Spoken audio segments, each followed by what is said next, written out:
the semi-final, and the winner of this will be one of the top two that qualifies for the all-expenses-paid trip to Shanghai. I am Jorisar, joined by Zoya, and spawning in the bottom right-hand corner of Newkirk as the green Zerg player representing Team Dignitas, we have none other than Tefel. And he's going to be facing up against one of the most solid Zerg players Wings of Liberty certainly saw, and he is trying to make a name for himself here right now in Heart of the Swarm, a veteran in the Intel Extreme Masters circuit. Will he be able to progress? He's got one game left. It is VP Ben Q's sLivko. Again, like you said, this is going to be our last game of the match. On the Take stream, you guys can find our other series, which is Koss versus Titan. It'll be a 6 DVD over there, so make sure if you want to watch that. You know, not English cast, but you can get an idea of what's going on. Stick around here, though, because you have the fantastic English casters here doing a pretty epic ZVZ series. These games have been really close, have been really back and forth, and I'm excited to see what we'll see in Game 3 here. This is a really cool map. I love that the fact that people are using the new Kesper remake version of it. Having the extra space to work down here makes the map a lot better. Before, it was too narrow of a troke in the middle, and you know, it was much like Daybreak, where you can split the map and you have these long, boring macro games. The new I love the seal made as well at the bottom of the map. Oh yeah, that's so sick. cool looking. Yeah. Best decoration ever. That's Stark territory, man. Yeah, it is. Yeah, it Mess is. with the southern part of the map. Looks so cool. It is. And, it looks. Starks are Terrans, Nick. What are you doing? Yeah, they're I have human, to explain man. everything to this guy. Seriously. Our producer, man, he's just clueless sometimes. Just. It's alright, that's why we're here, Zor. We're here to educate. So we've got another hatch pool hatch, going on here. Of course, are more or less in the same position.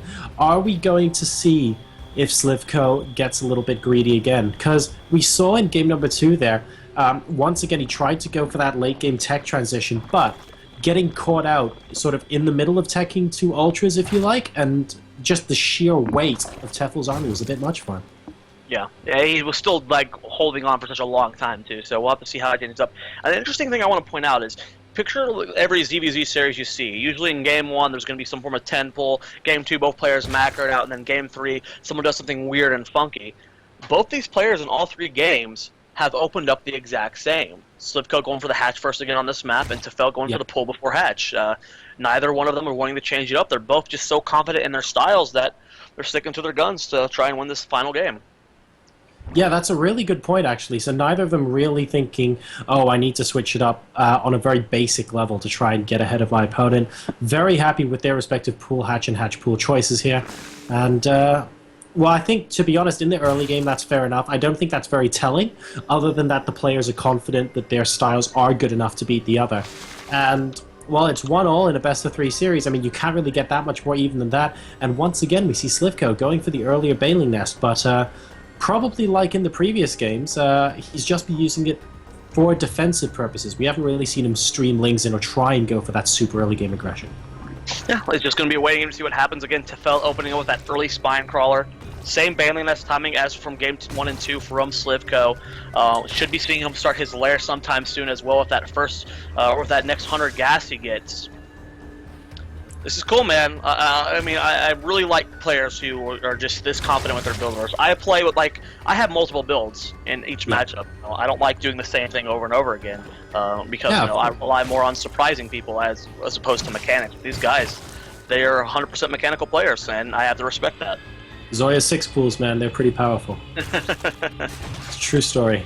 Alright, so we've got the Baneling Nest already complete, of course, for sLivko, about on the way for Tefel as well, and with that additional Spine Crawler too, it'll be very easy for him to bring in a couple of Banelings for defense, should he need to do so, and we can see 3 gases now being taken from sLivko at a fairly normal timing, just after 6 minutes here, going to be completing very shortly indeed, and we have the layer getting started from both players. sLivko once again slightly faster, so it would not surprise me at all if he opted to go once again for that Spire play.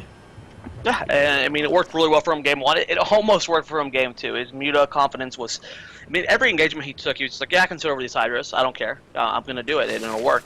There we go, finally seeing that Spine Crawler from him, being a little bit defensive with that layer just about to finish up for him.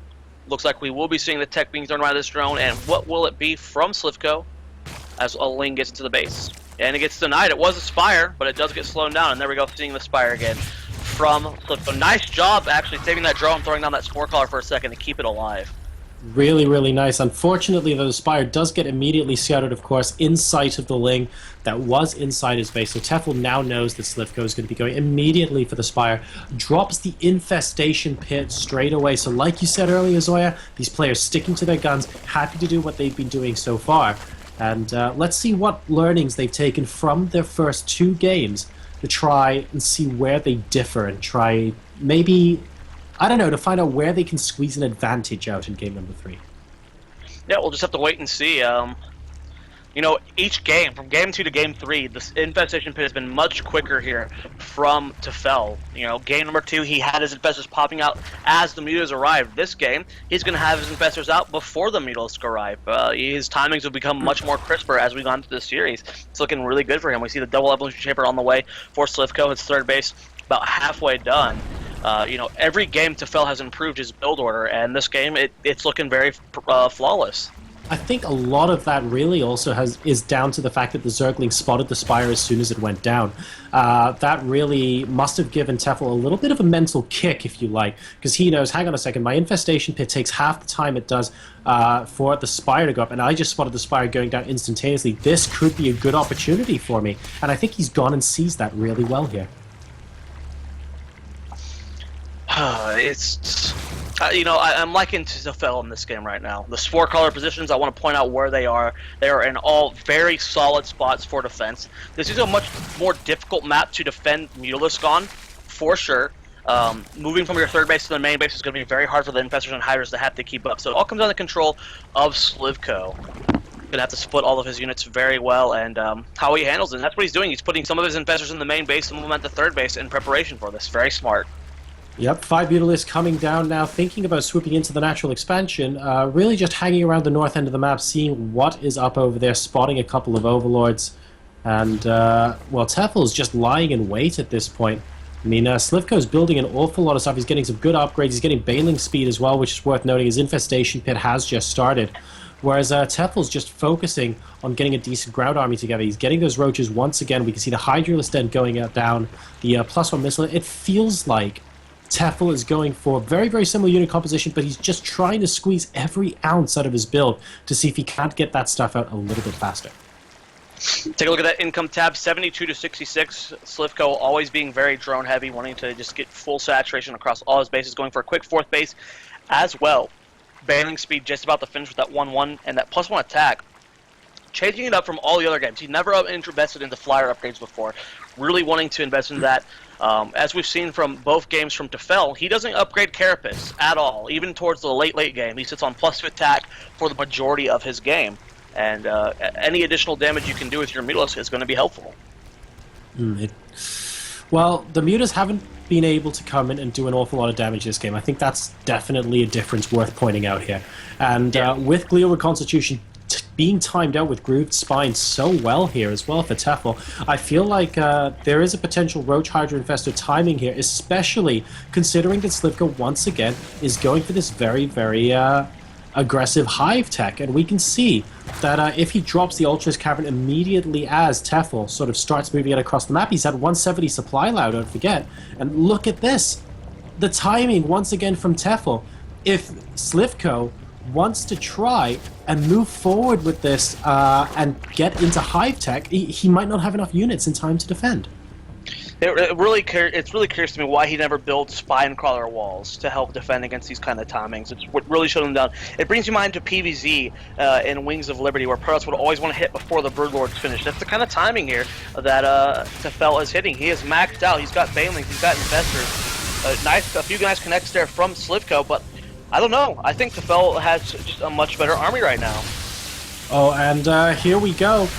Looks like this attack is about to start trying to get a fellow growth up on those Banelings, unable to do so. Decent connect with the Hydras, and a lot of Banelings coming in from sLivko. Tefel's army getting completely demolished from the inside out here, and once again, his Roaches versus the Lings and Mutas, but this time, sLivko has got some Lings to buffer against the Roaches so that the Mutas can clean up.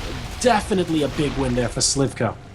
If you were to ask me to picture in my head the best possible engagement that sLivko could have wanted, I would have told you that would not have come to my mind. That was better. That was better than I could have ever expected. I can't believe that. Yeah, those Baneling hits. It was so close as well because a fungal hit something like 1 hex apart from where all the Banelings were. That would have prevented 6 or 7 Baneling hits as well. And I have an update for you guys. In the other half of the bracket, Titan versus Cass went into a ridiculous base trade situation. Where both sides were supply blocked, trying to win the game with their remaining armies, and Titan, ladies and gentlemen, came out on top, winning that series 2-1, which means he is going to be able to get that all-expenses-paid trip to Shanghai. Very, very exciting game number 3 there. Congratulations to him going over to Shanghai, China, going to be able to compete in Intel Extreme Masters, but we still have to find out who our final victor is today, and I actually am seeing the lag that Tefel is. Oh. Wonder who it is. Yeah, is it you, Jorsar? Is it you? I never lag, man. That's a lie. I threw my 56k modem out like at least 2 weeks ago, Zoya. That's good, man. You're finally getting up with the times. Exactly. It took you only 12 years to do so. Hey, man, I like the sound it makes. It reminded... But now that dubstep's a thing, I don't need it anymore. Yeah, so I finally got rid of it and got broadband.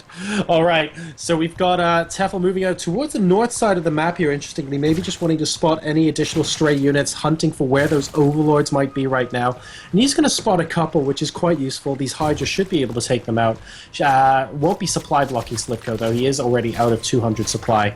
What is the income looking like? We have 84 to 70 harvesters in sLivko's favor at the moment. sLivko needs to watch out and make sure he doesn't over-drone too much, because if the army from Tefel is inherently that much larger, that could be an issue. What else have we got going on here? Let's take a look at the upgrades. Well, the Ultras are here at 1-1. We have 2-0 once again in Tefel, looking like he wants to take this engagement. Big Baneling play coming from the backside, getting a beautiful spread on those Hydras, and most of them are definitely getting taken out here. Soften up enough for the Mulas to rule the air. Ultras get the beautiful spread they want to. Supply swings hugely in favor of sLivko. 193 to 120. sLivko on the verge of winning this game. Tefel is down. Really? Yeah, those Banelings were just... Let's put it this way. In both big engagements so far, sLivko has been supreme in making sure that those Banelings were able to come in from the back there. And I think that has been the massive defining difference. Tefel a little bit unhappy at the moment, unfortunately, and who can blame him? He came so close. He's still technically in this game. It's 150 to 199 supply. And, well... sLivko doing his best to really console his opponent here, but there's not too much you can say. The Baneling hits have just been superb, and softening up those Hydras just so much, there is no way. GG, good luck in China, and sLivko, ladies and gentlemen, makes it to the Intel Extreme Masters Shanghai.